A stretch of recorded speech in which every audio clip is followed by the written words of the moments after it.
ترمذی میں حدیث ہے جو شخص بھی یونس علیہ السلام کی دعا کے ساتھ اللہ کی طرف متوجہ ہوا اللہ تعالیٰ اسے محروم نہیں لوٹائے گا. لا الہ الا انت سبحانک انی کنت من الظالمین. اور قرآن میں بھی ہے کذالک ننجی المؤمنین, ہم مومنین کو بھی نجات دیں گے جس طرح یونس کو دی تھی اس دعا کی برکت سے. میرا تو کلپ ہے مصیبت اور پریشانی سے بچاؤ کے 3 وظائف, اس میں سے ایک وظیفہ یہ ہے, دوسرا حسبنا اللہ و نعم الوکیل, تیسرا یا حی یا قیوم برحمتک استغیث. صبح و شام کے اذکار جو ہیں وہ اگر فرض نماز سے پہلے کر لیے جائیں تو فجر کا وقت داخل ہونے کے بعد صبح کے اذکار کر سکتے ہیں آپ. ٹھیک ہے, ٹھیک ہے جی, ختم سحری کے فوراً بعد چاہے فجر پڑی ہو, کیوں وہ صبح کے اذکار ہیں.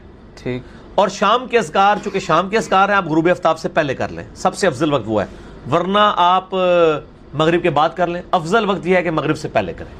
ٹھیک. شام کے اذکار ہیں وہ رات کے نہیں ہیں, مغرب میں تو رات شروع ہو جاتی ہے. 12 مہینوں کے حوالے سے اور جو حرمت والے 4 مہینے ہیں ان کا بھی ذکر ہے, اور جو مشرکین عرب نے اپنی خود ساختہ شریعت کے اندر جنگوں کو حلال کرنے کے لیے حرمت کے مہینوں کو آگے پیچھے کر دیتے تھے, ان کی بھی ٹوٹی پھوٹی شریعت کے اندر 4 حرمت والے مہینے تھے جن میں جنگ کرنا منع تھا. لیکن جب ان کا دل کرتا تھا ان مہینوں میں جنگ کرنے تو کہتے تھے ٹھیک ہے جی اس دفعہ جو محرم کا مہینہ ہے نا وہ رمضان کی جگہ پہ ہم شفٹ کرتے ہیں. اب یہ تو نہیں ہو سکتا کہ محرم کے مہینے کو آپ رمضان میں شفٹ کر دیں, تو یوں وہ مہینوں کو آگے پیچھے کرتے رہتے تھے. اس کا ذکر یہاں پہ آ رہا ہے. اللہ تعالیٰ نے کہا یہ کفر ہے جو یہ کر رہے ہیں, انہوں نے اللہ کی شریعت کو بدلا ہے. اللہ کے نزدیک یہ بہت سینسٹیو ایشو ہے اس حوالے سے. حرمت والے جو مہینے ہیں وہ بخاری مسلم دونوں میں حدیث ہے کہ حرمت والے مہینے 4 ہیں, 3 کنزیکٹیو ہیں, ذوالقعدہ, ذوالحجہ اور محرم, اور چوتھا رجب. نبی اسلام نے جو اپنے آخری خطبات میں سے خطبہ ہے نا جو حجۃ الوداع کے موقع پر ایک آپ نے خطبہ دیا تھا میدان عرفات میں, اور اس سے اگلے دن 10 ذوالحجہ یوم النحر قربانی کے دن منا میں ایک خطبہ آپ نے دیا تھا. وہ خطبہ بخاری مسلم دونوں میں آیا ہے جس میں نبی اسلام نے پوچھا تھا کہ بتاؤ آج کون سا دن ہے, یہ کون سا مہینہ ہے, یہ کون سا شہر ہے, اور صحابہ کرام خاموش رہے, اور انہوں نے کہا اللہ اور اس کا رسول بہتر جانتے ہیں. اور صحابہ کہتے ہیں ہم اس لیے کہہ رہے تھے کہ ہمیں یہ گمان ہوا کہ شاید نبی الاسلام آج کے دن مہینے اور اس جگہ کا نام نہ بدل دیں کہیں, اس لیے ہم نے کہا اللہ اس کا رسول بہتر جانتے ہیں. تو پھر آپ نے فرمایا کیا یہ ذوالحجہ کا حرمت والا مہینہ نہیں ہے, کیا یہ شہر مکہ حرمت والا شہر نہیں ہے, اور آج کا یہ دن یوم النحر 10 ذوالحجہ کا دن یہ بابرکت دن اللہ کے نزدیک حرمت والا دن نہیں ہے؟ سب نے کہا بلا یا رسول اللہ. پھر نبی اسلام نے فرمایا کہ جس طرح اس شہر مکہ اس مہینے اور آج کے دن کی حرمت ہے نا, اسی طریقے سے ایک مسلمان کے لیے دوسرے مسلمان کی جان, مال, عزت, آبرو حرام ہے.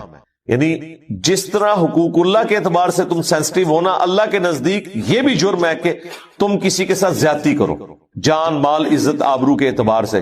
جس طرح کہ کوئی شخص مکے کی حرمت پامال نہیں کرتا, اس مہینے کی حرمت کو پامال نہیں کرتا, اس دن کی حرمت کا خیال رکھتا ہے, اسی طریقے سے حقوق العباد کا بھی خیال کرے. اس میں یہ بھی الفاظ ہے کہ زمانہ گھوم گھما کے پھر اسی جگہ پر واپس آ گیا جہاں اللہ تعالیٰ نے اس کو پیدا فرمایا تھا کہ سال کے 12 مہینے ہیں, ان میں سے 4 حرمت والے ہیں, 3 کنزیکٹیو ذوالقعدہ, ذوالحجہ اور محرم, اور چوتھا جو ہے وہ رجب کا مہینہ.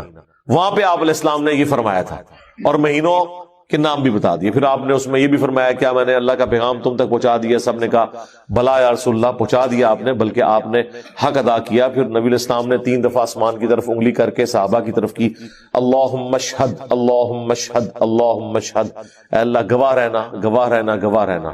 اور پھر آپ نے فرمایا اب جو لوگ یہاں موجود نہیں ان تک میرا یہ پیغام پہنچا دیں, وہ لوگ جو یہاں پہ موجود ہیں. اور بسا اوقات جسے بات پہنچائی جا رہی ہوتی ہے وہ زیادہ یاد رکھنے والا ہوتا ہے بنسبت اس کے کہ جو پہنچا رہا ہوتا ہے. ظاہر ہے اسے پھر زیادہ قدر ہوتی ہے. اور پھر دیکھ لیں اللہ نے جن لوگوں سے دین کا بڑے لیول پہ کام لیا وہ سارے اجمی تھے. امام بخاری ہو, امام مسلم ہو, امام ابو داؤد, امام ترمذی, یہ سب اجمی ہیں جن سے اتنے بڑے لیول کا اللہ تعالیٰ نے کام لیا. حدیثیں انہوں نے محفوظ کی, نبی علیہ السلام کی سنت کو محفوظ کیا اس حوالے سے. تو وہاں پر بھی نبی علیہ السلام نے کہا کہ وہ 12 مہینے ہیں, اور وہ کہ آگے پیچھے کرتے رہتے تھے, وہ اتنی دفعہ آگے پیچھے ہوئے کہ آٹومیٹکلی نبی علیہ السلام کی بعثت کی برکت سے جس سال حضور نے حج کیا نا وہ آئٹریشن پرفارم ہو کے اوریجنل جگہ پہ واپس آ گئی ہوئی تھی. تو وہاں آپ نے پھر فکس کر دیا. پھر اس کے بعد کوئی اس میں کسی نے تبدیلی نہیں کی. آج تک ماشاءاللہ اسی طریقے سے معاملات چل رہے ہیں. ان عدت الشہور عند اللہ 12 عشر شہرا فی کتاب اللہ، بے شک اللہ کے نزدیک مہینوں کی گنتی 12 ہے اللہ تعالی کی کتاب میں، لوح محفوظ میں، اللہ تعالی کے بنائے ہوئے ڈیوائن پلان کے اندر۔ یوم خلق السماوات والارض، جب سے اللہ تعالیٰ نے آسمانوں اور زمین کو پیدا کیا ہے مہینے 12 ہیں، اور یہ دیکھیں 12 مہینے آلموسٹ سارے کیلنڈرز میں چل رہے ہیں، چاہے لیونر ہو، سولر ہو، اس کے علاوہ بھی جو کیلنڈرز ہیں ان کے اندر۔ منہا اربعۃ حرم، ان میں سے 4 حرمت والے ہیں، جو میں نے بتایا بخاری مسلم میں آ گیا 4 مہینے، ذی قعدہ، ذوالحجہ اور محرم، اور اس کے بعد پھر بعد میں رجب، یہ 3 کنسیکٹیو ہیں ایک الگ سے۔ ذالک الدین القیم، یہ ہے اللہ تعالیٰ کا قائم کردہ دین، یہ اللہ تعالیٰ کی شریعت ہے۔ فلا تظلموا فیہن، تو اس میں ظلم نہ کرنا ان مہینوں میں، انفسکم، اپنے آپ پر، یعنی شریعت نے جو پابندیاں ان مہینوں میں لگائی ہیں اسے آپ نے وائلیٹ نہیں کرنا۔ سب سے بڑی پابندی یہ تھی کہ آپ نے ان مہینوں میں جنگ نہیں کرنی، ایون جنگ صفین روک دی گئی تھی حرمت والے مہینے کی وجہ سے۔ اب تو ایسے کوئی خیال ہی نہیں ہوتا، یعنی کہیں اسلامی حکومتوں کو خیال ہی نہیں ہوتا کہ یہ جو اپنی جنگیں یا آپریشنز لانچ کر رہے ہیں یہ حرمت والے مہینوں میں ہے بھی ہے یا نہیں، ان چیزوں کا خیال نہیں رکھا جاتا۔ اس میں ایک پلی مل جاتی ہے جو ساتھ ہی ذکر آ رہا ہے کہ اگر کافر یا اسلام کے دشمن آپ کے اوپر جنگ مسلط کر دیں حرمت والے مہینے میں، تو پھر آپ نے یہ نہیں کہنا کہ اس مہینے میں ہم نہیں لڑتے لہذا ہمیں مار دو، نہیں، پھر آپ نے لڑائی کرنی ہے، اس کا وبال ان کافروں پر ہوگا، ان باغیوں پہ ہوگا۔ وَقَاتِلُوا الْمُشْرِكِينَ كَافَّةً، اور جنگ کرو مشرکین کے ساتھ پورے زور کے ساتھ، كَمَا يُقَاتِلُونَكُمْ كَافَّةً، جس طرح کہ وہ سب کے سب تمہارے ساتھ جنگ پر آمادہ ہوتے ہیں، تم بھی پوری اپنی تسلی کرو۔ وَاعْلَمُوا، اور جان لو، أَنَّ اللَّهَ مَعَ الْمُتَّقِينَ، بے شک اللہ تعالیٰ تقوی کی روش اختیار کرنے والوں کے ساتھ ہے، جو اللہ تعالیٰ کی شریعت کی پابندی کرنے والے لوگ ہیں ان کے ساتھ ہے اللہ تعالیٰ، جو اللہ سے ڈرنے والے ہیں۔ انما النسیء زیادۃ فی الکفر، حرمت والے مہینوں کو ہٹا دیتے ہیں اور اضافہ کرنا ہے کفر میں، زیادۃ فی الکفر یضل بہ الذین کفروا، اور اس کے ذریعے گمراہ کیے جاتے ہیں وہ لوگ جو کافر ہیں۔ وہ جو میں نے بتایا یہ مہینوں کی گنتی آگے پیچھے کرتے تھے وہ ساتھ آ بھی جائے گا۔ یحلونہ عاما ویحرمونہ عاما، حلال کر دیتے ہیں ایک مہینے کو ایک سال اور حرام کر دیتے ہیں اس کو دوسرے سال۔ وہ کیوں کرتے ہیں؟ گنتی پوری کرنے کے لیے۔ لیواطئوا عدۃ ما حرم اللہ، تاکہ وہ گنتی پوری کر دیں حرمت کے مہینوں کی جو اللہ کے ہاں ہے۔ وہ 4 کی گنتی وہ سال میں، یعنی انہوں نے 4 مہینے پورے کر دینے کسی طریقے سے، وہ چاہے اللہ کے بتائے ہوئے مہینے تھے یا نہیں تھے، انہوں نے کہا جی 4 کی گنتی ہم پوری کر دیں گے۔ زین لہم سوء اعمالہم، اس طرح آراستہ کر دیے گئے ان کے لیے ان کے برے اعمال۔ واللہ لا یہدی القوم الکافرین، اور اللہ تعالی کفر اختیار کرنے والوں کو، جو جان بوجھ کے کفر اختیار کرتے ہیں، انہیں کبھی ہدایت نہیں دیتا۔ یعنی یہ ہدایت زبردستی نہیں ہوگی، کوشش کرنے والوں کے لیے ہوگی، اور جو آنکھیں بند کر کے لیٹے ہوئے ہیں انہیں کبھی اللہ تعالیٰ جگائے گا نہیں۔ ہاں جو سوئے ہوئے ہیں انہیں جگایا جائے گا، اگر اٹھنا چاہیں تو اٹھ جائیں، اور جو اٹھنے کے لیے تیار نہیں ہے وہ جو مرضی ہو جائے، وقت کا پیغمبر بھی موجود ہو، اللہ کی وحی بھی نازل ہو رہی ہو، تب بھی ہدایت قبول نہیں کریں گے۔ اس کی واضح مثال ابو جہل ہے، ابو لہب ہے۔ ابو لہب تو ہاشمی تھا، نبی الاسلام کے خاندان سے تھا، لیکن دیکھ لیں ٹس سے مس نہیں ہوا، حالانکہ نبی الاسلام کا پورا کریکٹر بچپن سے لے کے بعثت تک ان کے سامنے تھا، اس کے باوجود انہوں نے حق کو قبول نہیں کیا۔ اور جن کی قسمت میں حق تھا وہ سلمان فارسی جیسے لوگ کہاں سے چلے؟ سلمان فارسی فارس سے چلے اور مکے تک پہنچ کے نبی الاسلام پر ایمان لے آئے۔ جو کوشش کرنے والے ہیں والذین جاہدوا فینا لنہدینہم سبلنا، جو لوگ بھی ہماری راہ میں کوشش کریں گے ہدایت کی راہیں کھل جائیں گی، ایسی راہیں کھلیں گی کہ کہیں نہ کہیں سے وہ خود بخود حق بات تک پہنچ جائیں گے۔ اور جو کفر کی روش اختیار کرنے والے جان بوجھ کے، ان کو اللہ تعالیٰ ہدایت نہیں۔ ایک اور حدیث میں بیان کر دوں یہاں پر اسی کانٹیکسٹ میں، سنن ابی داؤد کے اندر صحیح سند سے حدیث ہے، مشکات میں بھی آپ کو دوسری جلد میں مل جائے گی۔ اللہ تعالیٰ کے جو اسماء اور ناموں کے اعتبار سے، اسماء اعظم جو اللہ کے بڑے نام ہیں، جن کی وجہ سے اگر اللہ کی طرف رجوع لایا جائے تو دعا کی قبولیت ہوتی ہے، اس حوالے سے سنن نبی داؤد میں ایک حدیث ہے کہ نبی صلی اللہ علیہ وآلہ وسلم نے فرمایا کہ اللہ تعالیٰ کے جو اسماء اعظم ہیں، جسے ہم یہ اسم اعظم بھی کہتے ہیں، وہ قرآن حکیم کی 2 آیات کے اندر ہے، ایک سورۃ البقرہ کی اور ایک سورہ آل عمران۔ سورۃ البقرہ کی آیت ہے وَإِلَٰهُكُمْ إِلَٰهٌ وَاحِدٌ لَا إِلَٰهَ إِلَّا هُوَ الرَّحْمَٰنُ الرَّحِيمُ۔ اب اس میں ظاہر ہے پتہ چل گیا کون سے اسماء ہیں، اللہ آ گیا، الرحمن الرحیم، لا الہ الا اللہ بھی آ گیا، اور پھر آپ علیہ السلام نے آل عمران میں شروع کی آیات تلاوت کی، الف لام میم اللہ لا الہ الا هو الحی القیوم۔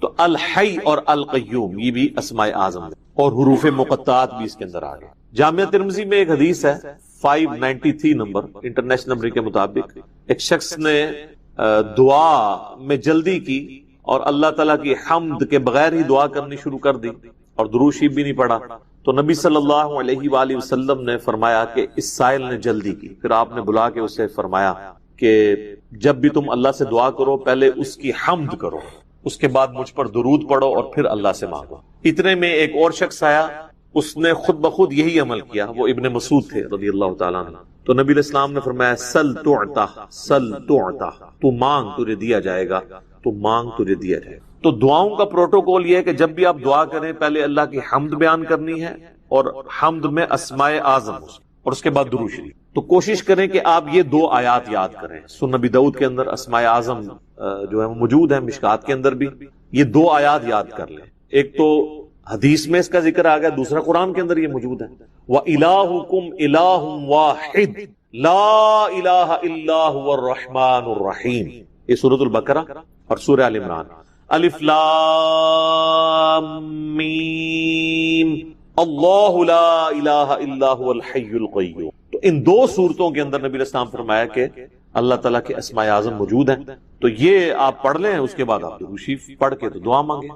اس کے علاوہ بھی آپ جتنے اسماء اعظم ہیں، جیسا کہ سورۃ الحشر کی آخری 3 آیات ہیں، واللہ الذی لا الہ الا ہو، وہ سارے اللہ تعالیٰ کے تعریفی کلمات اس کے اسماء اعظم ہیں، وہ جس کو یاد ہیں وہ پڑھ کے اس کے بعد درود شریف پڑھ کے دعا مانگے۔ تو یہ دعا کا ایک پروٹوکول اور ایک طریقہ ہے۔ اعوذ باللہ من الشیطان الرجیم، بسم اللہ الرحمن الرحیم، الف لام میم، حروف مقطعات ہیں، اللہ اور اس کے محبوب صلی اللہ علیہ وآلہ وسلم کے درمیان یہ کوڈ ورڈز ہیں۔ اللہ لا الہ الا هو الحی القیوم، اللہ ہی ہے کہ جس کے سوا کوئی معبود نہیں، وہ الحی ہے اور القیوم ہے۔ الحی وہ ہستی ہے جو خود سے زندہ ہو، کائنات میں ایک ہی ہستی ہے جو خود سے زندہ ہے، باقی سب کی زندگی ادھار ہے، مستار ہے، چاہے کوئی فرشتہ ہو، کوئی پیغمبر ہو، کوئی جن ہو، کوئی عام انسان ہو، کوئی جاندار ہو، کوئی بے جان ہو، ہر ایک کی زندگی ادھاری ہے، اللہ کے دینے پر ہے۔ جب تک وہ چاہے گا رہے گی، جب وہ چاہے گا ختم کر دے گا۔ کل نفس ذائقۃ الموت، ہر جان نے موت کا مزہ چکھا۔ سارے فرشتوں نے مرنا ہے، سارے پیغمبروں نے مرنا ہے، سارے جنات نے مرنا ہے، سارے انسانوں نے مرنا ہے۔ یہ موت ہر مخلوق کی ڈیسٹنی ہے، یہ تقدیر میں چیز طے ہے۔ اللہ ایک ہستی ہے جسے موت نہیں آئی، اسی لیے اگر زندگی کا لفظ کسی پر بولا جائے تو صرف اللہ ہی، الحی خود سے زندہ، اور القیوم قائم رکھنے والا، ساری کائنات اس کی وجہ سے قائم ہے، اس کا اگر امر پیچھے سے ہٹ جائے تو کوئی بھی چیز اپنی جگہ پرفارم نہیں کر سکتی۔ اللہ تعالیٰ چاہے گا تو آگ گرم کرے گی، نہیں چاہے گا تو ابراہیم پہ دیکھیں ٹھنڈی ہوگی۔ تو آگ کچھ نہیں کر سکتی، اصل میں جو اللہ تعالیٰ نے اس کے اندر خاصیت رکھی ہے، جب تک اللہ چاہے گا کہ وہ ایگزیکیوٹ ہو تو ہوگی، ادروائز نہیں۔ یہ ہے القیوم، اللہ نے ہر چیز کو تھاما ہوا، خود سے زندہ ہے اور ہر چیز کو تھامے ہوئے۔ تو اسی لیے دیکھیں نبی علیہ السلام نے جو میں نے ابو داؤد کی حدیث بتائی کہ اللہ کے اسماء اعظم میں سے ہے الحی القیوم، یہ والی آیت بھی آپ نے تلاوت کی، وَإِلَٰهُكُمْ إِلَٰهٌ وَاحِدٌ لَا إِلَٰهَ إِلَّا هُوَ الرَّحْمَٰنُ الرَّحِيمُ، الف لام میم اللہ لا الہ الا هو الحی۔ اسی طریقے سے جامعہ ترمذی میں ایک حدیث ہے، اس کی سند کمزور ہے لیکن اس کی صحیح سند المستدرک للحاکم میں موجود ہے، اور سنن نسائی الکبریٰ کے اندر موجود ہے، عمل الیوم واللیلہ، صبح شام کے اذکار والے چیپٹر، کہ نبی علیہ السلام نے اپنی بیٹی فاطمہ سے فرمایا تھا، اے میری بیٹی مجھ سے لے لے اور صبح شام اس کو پڑھا کر۔ یا حی یا قیوم برحمتک استغیث اصلح لی شأنی کلہ ولا تکلنی الی نفسی طرفۃ عین۔ اے خود سے زندہ ہر چیز کو تھامنے والے، میں تیری رحمت کے ساتھ تیری مدد کا سوال کرتا ہوں۔ اصلح لی شأنی کلہ، میرے تمام کاموں کو سنوار دے، ولا تکلنی الی نفسی طرفۃ عین، اور مجھے پلک جھپکنے کے برابر بھی میرے نفس کے سپرد نہ کرنا، تو ہی مجھے سنبھال۔ تو اس میں بھی یا حی یا قیوم کا وظیفہ آ گیا، یہ بھی اللہ تعالیٰ کے اسماء، اور یہ اس وقت تقریباً اپنی ایکسٹریم کو پہنچ چکا ہے، خصوصاً ہمارے سب کانٹیننٹ کے اندر۔ اور اس طرح کے جب بھی کوئی معاملات ہوتے ہیں تو اس میں اولین ذمہ دار ظاہر ہے علماء سو ہوتے ہیں، علماء حق کی نہیں میں بات کرتا۔ اہل تشیع کے ہاں بھی جو علماء سو ہیں، جن کی اکثریت ذاکرین کے اندر پائی جاتی ہے، وہ بیسیکلی مجرم ہیں اس سارے معاملے کہ جنہوں نے اب یعنی ایک طرف مکتب اہل بیت کی بات ہو رہی ہے، اور کئی ایک چیزیں جو اہل سنت کے ہاں اس طریقے سے لوگوں کو کلیئر نہیں ہے، لیکن شیعہ کے ہاں ان کو کلیئر ہے۔ جیسے غدیر خم کی حدیث ہے، من کنت مولاہ فہذا علی مولاہ، اس حدیث میں نبی علیہ السلام نے دو بھاری چیزیں جو چھوڑی تھی، صحیح مسلم میں اوپر تلے 4 حدیث ہیں انٹرنیشنل نمبر کے مطابق 6225 سے لے کے 6228 تک۔ آپ نے مکے سے مدینے آتے ہوئے خم نامی گاؤں میں خطبہ دیا اور فرمایا، اے لوگو آگاہ ہو جاؤ، میں بھی ایک انسان ہوں، قریب ہے کہ اللہ کا قاصد یعنی موت کا فرشتہ میرے پاس آئے اور میں اس کی دعوت قبول کر لوں۔ میں اپنے بعد تم میں 2 بھاری چیزیں چھوڑ کے جا رہا ہوں، ان میں سے پہلی چیز اللہ کی کتاب ہے، اس میں ہدایت ہے، اس میں نور ہے، تم اللہ کی کتاب کو پکڑو، اپنا تعلق اس کتاب کے ساتھ مضبوط کرو۔ اللہ کی کتاب اللہ کی رسی ہے، جو اسے پکڑے گا ہدایت پہ ہوگا، جو چھوڑ دے گا گمراہ ہو جائے گا۔ اور دوسری بھاری چیز میرے اہل بیت ہیں، میں اپنے اہل بیت کے معاملے میں تمہیں اللہ کا خوف دلاتا ہوں، میں اپنے اہل بیت کے معاملے میں تمہیں اللہ کا خوف دلاتا ہوں، میں اپنے اہل بیت کے معاملے میں تمہیں اللہ کا خوف دلاتا ہوں۔ امت نے بالکل الٹ کام کیا، نہ قرآن کو پکڑا نہ اہل بیت کو چھوڑا، یعنی قرآن کو پکڑنے کا حکم تھا، قرآن کو چھوڑ دیا، اور اہل بیت کے ساتھ حسن سلوک کا حکم تھا، اہل بیت کو چھوڑا نہیں، سب کو ہی قتل کر دیا۔ امت بالکل الٹ چلی۔ اب یہاں پہ غدیر خم پہ میرے کئی ایک کلپ یوٹیوب پہ لاکھوں لوگ دیکھ چکے ہیں۔ میں آج اس حدیث کو بیان کرنا مقصد نہیں تھا، بلکہ اس حدیث کی کورالری کے طور پہ میں توحید کی بات کروں گا کہ اہل تشیع کے ہاں بڑے دعوے دار ہیں وہ کہ ہم مکتب اہل بیت کو فالو کرنے والے لوگ ہیں۔ تو غدیر خم پہ تو نبی علیہ السلام نے قرآن کو پکڑنے کا، اہل بیت کے ساتھ اس نے سلوک کا حکم دیا تھا۔ یہ جو کچھ اہل تشیع کے ممبروں سے شرک بیان ہو رہا ہے، غالی رافضیوں کے، یہ کیا تعلیمات تھی اہل بیت کی؟ آپ دعائے کمیل بڑی اہل تشیع کے ہاں یعنی ایک ریناؤنڈ ہے، وہ پڑھ کے دیکھیں، اس طرح کی کوئی دعا توحید سے بھری ہوئی آپ کو اہل سنت کی کتابوں میں نہیں ملی۔ نہج البلاغہ میں مولا علی رضی اللہ تعالیٰ عنہ علیہ السلام کے خطبات قرآن کے حوالے سے اور توحید کے حوالے سے پڑھ کے دیکھیں، کمال کے خطبات ہیں، ان میں تو شرک قریب پھٹک ہی نہیں سکتا۔ پھر اصول الکافی جو حدیث کی بنیادی کتاب ہے اہل تشیع کے ہاں، جس طرح ہمارے ہاں صحیح بخاری اور صحیح مسلم ہے، اس میں اگر آپ شروع میں چیپٹر پڑھیں کتاب الکفر والایمان، سر اتنی گاڑی توحید ہے اور اتنی ننگی تلوار ہے اس میں توحید کی کہ اس طرح کی آپ کو سخت احادیث بخاری مسلم میں نہیں توحید کے حوالے سے ملے۔ اور سب سے بڑھ کے قرآن جو غدیر خم پہ چھوڑا، قرآن کی توحید جو ہے تو بالکل ننگی تلوار ہے۔ لیکن جب جاہل علماء سو، جاہل ذاکرین ممبروں پر بیٹھیں اور امت کو لوریاں سنانا شروع کر دیں تو وہ پھر غلوف کریں گے، اور اس کا رزلٹ اس وقت یہ ہے کہ پہلے یہ فتنہ سب کانٹیننٹ میں اس طرح نہیں تھا۔ ایران میں تو اللہ کا فضل ہے کہ اس طرح کے معاملات نہیں ہیں۔ شام میں نصیریہ ایک فرقہ ہے اہل تشیع کا، جو مولا علی کو خدا مانتے ہیں، نعوذ باللہ، الوہیت کلیم کرتے ہیں۔ اہل تشیع کے علماء نے ان کی باقاعدہ تکفیر کی۔ ایران کے جو اس وقت بھی جو ان کے سپریم لیڈر بھی ہیں اور آیت اللہ ہیں، خامنائی صاحب، کلیئر کٹ وہ تکفیر کرتے ہیں ان کی، جو مولا علی کے بارے میں الوہیت کلیم رضی اللہ تعالیٰ عنہ علیہ السلام۔ اب انہی کے معاملات یہاں پہ بھی چلنے شروع ہو گئے۔ یہاں پہ ممبروں سے وہ مولا علی جل جلالہ نعوذ باللہ، بلکہ وہ مولا حسین جل جلالہ، اور وہ کہتے ہیں اہل بیت جو کائنات کا نظام نعوذ باللہ اہل بیت چلا رہے ہیں۔ اور بھائی یہ کائنات اللہ نے بنائی ہے، یہ کائنات کا نظام بھی اللہ چلا رہا ہے۔ مولا علی کو بھی اللہ نے بنایا ہے، اور مولا علی کو اللہ نے موت دے دی، اب وہ قیامت تک جنتوں میں زندہ ہے، دنیا سے ان کی موت ہو چکی، کوئی دنیا کا نظام نہیں چلا رہے مولا علی۔ اور قیامت والے دن مولا علی نے ان کو پکڑ کے نا تو دوزخ میں دھکا دینا ہے، جنہوں نے مولا علی کے نام کے اوپر یہ شرک شروع کیا۔ لیکن اب ان کی زبانوں کو کون لگام دے؟